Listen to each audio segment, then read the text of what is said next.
So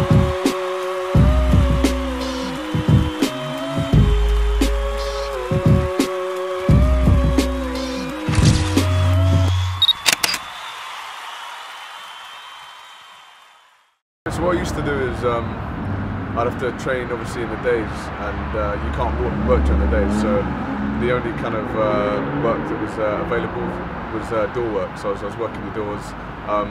The only problem with that is it's like you're finishing, the club closes 3:30 or whatever, by the time you're done it's kind of 4, by the time you got home you're kind of, it's like 5 in the morning, and then when you're waking up for training the next day it still affects your training. So yeah, so I was, living in a house, paying rent and everything. Then I realised all the work and the hours I'm doing is to pay rent and stuff, and I can kind of take that out of the equation and just rest more and train more. So I got this van. It's all kitted out. It's got a bed. It's got a couch and everything. It's pretty comfy. So took the rent out of the equation, so I don't have to work the doors anymore. Now I can just get by just off the fight money and off training people. So all I'm buying is food and petrol basically.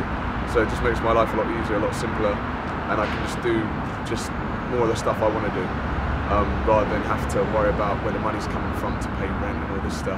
So for now, until I'm making a good living from fighting, I'm just gonna live in the van, train, come down, nap in between trainings. It's a good life. I guess one of the saying about cutting weight, one of the difficulties is every time this kind of thing comes around, every time it's time for interviews, I'm already drained out. So it's hard to be like, it's hard to be charismatic when you're hungry and your legs feel like they're hollow.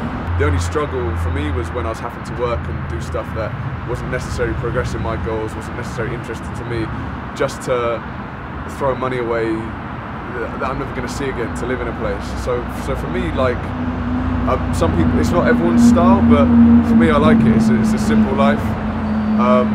All I do is the stuff I want to do. I just train and I fight, and I'm very content. I've been away working, I've come back now and I'm straight back into a fight camp. So I've had all my friends and family expecting to like finally get to catch up, spend lots of time with me.